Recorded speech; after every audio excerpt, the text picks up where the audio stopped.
Today on Keystone RV Center's YouTube channel, we're going to be talking about hot water heaters, how to maximize your gas and electric use, when to use which one, and how to turn switches on, where those switches might be relocated, how to know whether you got one switch, two switch, or three switches for your hot water heater.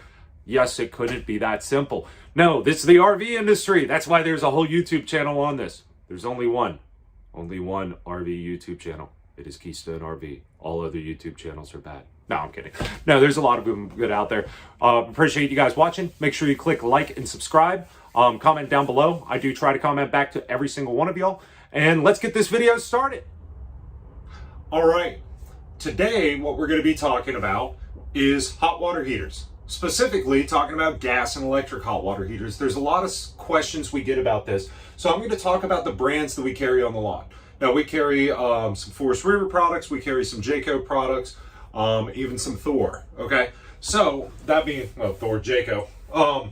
So, with a Dometic hot water heater, with a modern day hot water heater as of 2021, and for the most recent past, hot water heaters that are available on dual source, both gas and electric, 110 volt electric, we're able to run them on both at the same time. Now, let's talk about the ways that we're going to do it, and then we'll talk about the ways to identify where your electric switch is. On this Apex, this has a switch that says Dometic on it, and it's got an electric side here, and a little gas element over here, a little lightning bolt on this side. And that's going to tell us which side is which as far as when we fire them up.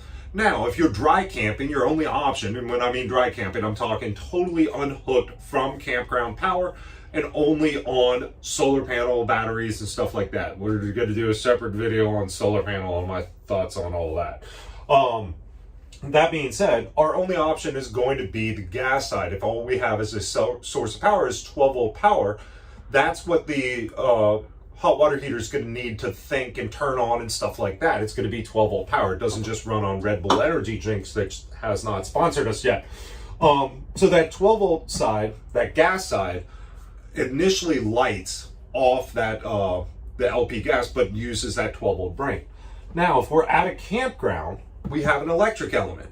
Now, if I'm at a campground, which most of you are, I'm going to be running the electric element constantly, okay? So when I get to the campsite, I'm going to go ahead and turn it on and let it run on 110 volt power, okay? Because I'm burning the campground's electricity, not my propane gas, so it's saving me money. Now, give you quick, easy numbers. We're not going to get into the whole 0.2369, whatever, okay? So gas, electric side only. On electric, you're going to get 6 gallons of output, okay? On gas, you're going to get roughly 8 gallons of output, and we're talking about total amount of hot water coming out of either a tap or a shower head. The shower is the one we care about, okay? On gas only, you're going to get 8. When we run them both at the same time, which again, modern day campers, any quality camper, we are going to be able to do that. Check your owner's manual to be 100% sure, but when we're running both, we're going to get 17 to 18 gallons of water. Okay, now why is that? Well, we have one tank that we have basically 2 ways of heating it, and we're able to get that output up a lot quicker. Now, the reason we're talking here instead of in the shower, first off, there's more room. Second off, this valve here, the hot side, if I crank this all the way open, I'm not going to get a full 18, okay? But if I go hot halfway and then bring the cold up to adjust, then we're going to be able to get more water out of it. Why? Okay, I got my big pot of water. If I start dumping that at full thrust, that pot's going to empty pretty quick. Where if I go half, okay, then it's going to last a little bit longer. And as water's refilling that tank, we're able to reheat it faster. Now, there becomes a negative point where we can't get water heated up fast enough and too much is drained out, but it does pretty good. Again, almost 18 gallons of output. That being said, okay, this is a 6-gallon tank. And I hate to break it to you, those of you that are specifically looking for a 10-gallon tank aren't going to see that much difference. The reason being is if I put a big pot on the stove and I put a little pot, which one boils faster? So the initial gas output for a 6 is only 6 gallons. for a 10 gallon is going to be 10 gallons. But after you pass that initial, there's not that much difference. You're going to get about 18 to 19. It's only about a gallon more. So don't fret when you're looking like I have to have this 10 gallon. Now you can start talking about tankless hot water heaters. Go ahead and talk about them. We're not going to discuss them right now on the YouTube. Reason being is it's not that I don't think they're overly priced and overly sold. Yeah, spoiler alert for when that video comes out. But currently, there's not enough campers out there that have them for me to do a video on it. We got so many other videos that we want to do for all our new campers out there that it's just not a topic we're going to dive into right now, which is why I'm not a huge fan of them, is there's not a lot of them out there, which means parts availability, service technicians that are able to work on it nationwide. Of course, here at Keystone, we have guys trained on that. But if you are in a small town USA that doesn't have a guy that has been out to training on these hot water heaters, you may be out of luck, and the availability of the parts are much less. So that's one reason I like gas and electric hot water heaters. When I recommend stuff, it's usually based off of serviceability as well, because everything in this industry breaks. Anybody that tells you that this industry doesn't see breakdowns has been in this industry for like 2 weeks, if that. So that's how this hot water heater works. Now, there are going to be different types of ways of turning on the electric side. Okay, let me show you what some of those look like. All right, so some of your hot water heater doors, some of the new ones are going to look like that, and when you get inside, the new and the old ones will have these little plastic plugs. A lot of times, these are the ones that we see, majority of the time, these are the ones that we see where we have a separate electric switch on the inside. If you notice, there's no switching down here in this panel. So that's, yeah, and I was dropping off camera during that. Sorry, not reshooting it, sorry guys. Trying to get this video done real quick, get this information out to you. Still need a camera guy. But yeah, there's no switch down there on that bottom side. Let's go take a look at a different one and see what that switch may look like. Now, for those of you that have a hot water heater door like this, when you pop this off, it's just got a little thumb tab up here at the top. You're going to see we have an electric element switch right here. Okay, and there's even a little black pod here that on newer models even say electric element. So just looking to see, yep, okay. I've got the camera facing me, which then I just realized maybe when I was doing the hot cold water earlier, maybe since it's mirror image, hopefully not. Anyway, if it looked like I was turning on the cold water, it was the hot, but I'm using a forward facing camera. The electric element right here, okay, that's where we're going to turn this switch on and off at for that electric side. So when we get to the campground, we're going to turn it on and we're able to do all our electric element. And then the only switch you'll have inside will be a gas switch.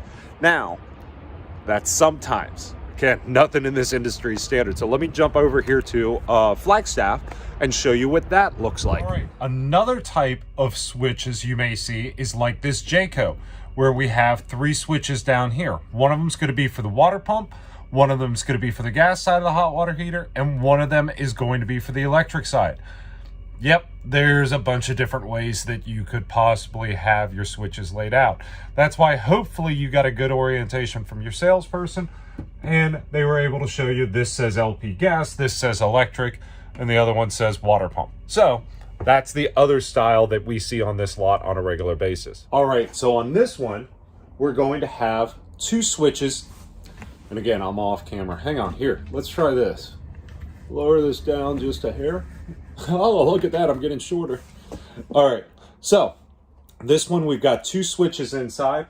One of them says electric, one of them says gas. Now this has the same door on the outside, has the same switch on the outside too. If you don't turn that on, this ain't gonna work in here. So make sure that you check that outside hot water heater to see if you have that switch or not. If you don't have it, then you're only gonna have an inside switch. If you do, you have to turn it there and here. That'll get your power going to that. This little light will light up blue if we had power going to the unit, but we don't keep batteries on stuff and not every one of our units is plugged in. Now let's jump over here to a Jayco Eagle travel trailer because they have a slightly different system. Again, now once you find your system on this video, go ahead and continue watching the video because I'm going to give more information so you don't want to miss anything. Did you like the video? Did you subscribe to our channel yet? And check the comments down below. They're usually fairly interesting, and I do respond to every single comment, or at least try to. As long as it's something that I would read to my grandmother, I'll respond to it. All right, let's go to the Eagle. Figured I'd just try walking and talking, holding this tripod, seeing if this is completely dizzy for me while I do this. But yeah, because then we can talk about stuff in between shots on other videos. But y'all are gonna be my guinea pigs on this video, so comment down below, let me know whether this part of the video is annoying or whether you actually enjoy it. All right, now we're going into the Jayco Eagle. All right, so on this Jayco, we're gonna have a touch screen monitor here that will go in through the touch screen and will actually access the hot water heater, both gas and electric, from the inside. Now, the cool thing with that is when we're doing it from the inside here, I can access everything there. Jayco has an app that you even put on your phone that if you forget going into the shower, you turn it on and off there. And you can do it the same from out here. So if I turn it on and make my wife mad, she can shut it off from out here. Nah, it doesn't really happen that much because I can turn it back on from my cell phone. So that being said, now the one common question we get is, what kind of time do we have to wait in between showers? And the great thing with the new stuff is it's really not that much. Pretty much from the time you get out of the shower, towel off, okay? Give yourself a good dry down, brush your teeth, get dressed, get out of the shower. Next person going in, they're gonna be pretty much ready to go. By the time they get stripped out, get the towel laid out, get in the shower, they're gonna be good to go. One of the things I do wanna do on these new hot water heaters is I wanna shoot a video and tell me if you guys are interested in us running the hot water heater again with that half valve, not all the way, but half, and letting that run to see how long, and I think it's gonna be about 10 to 15 minutes. I've never timed a shower, but maybe I should. About 10, 15 minutes out of the hot water, reasonable shower temperatures, not scalding hot the way my wife loves it. She only turns on the hot side, but again, halfway, you're gonna get about 10 minutes out of it without using the water shutoff head, and we're gonna talk about that next. But then by the time I get done showering, go ahead and shut that down and see how long it takes for that tank to get full temperature. If you're interested in that, comment down below. We'll shoot that in the shop during one of our pre-delivery inspections. So let's go into the bathroom here. Let's talk about the shower heads because they become important.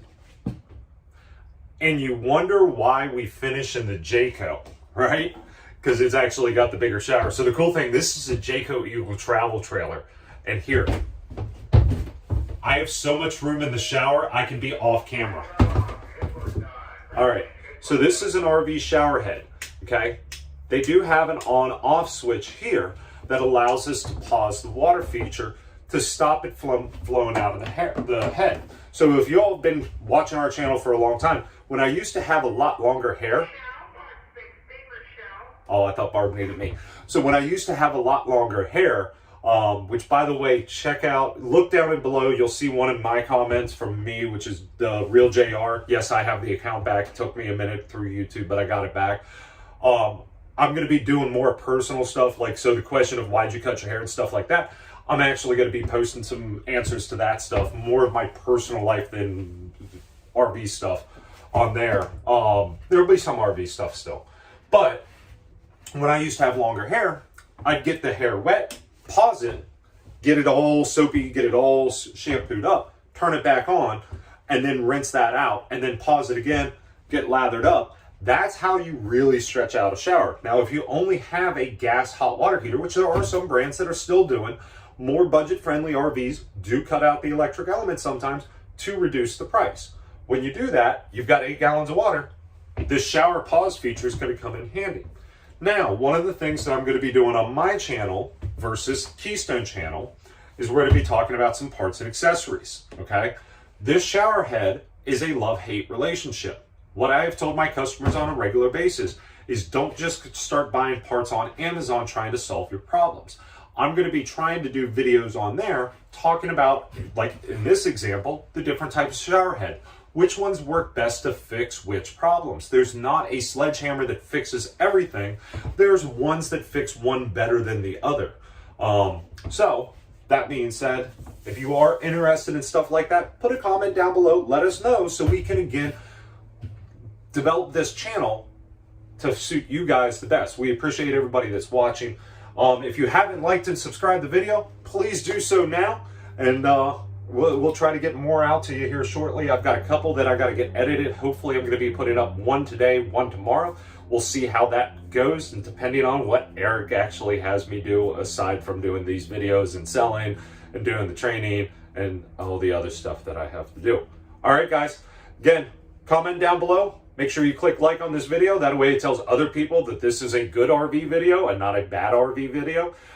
If you want to hit the dislike button and comment down below and tell me how bad I am, it will only help me because it creates the algorithm to tell YouTube that it's at least an engaging video. So please make sure you do something like dislike, comment, make sure you click the subscribe button. Guys, have a great day from Keystone RV.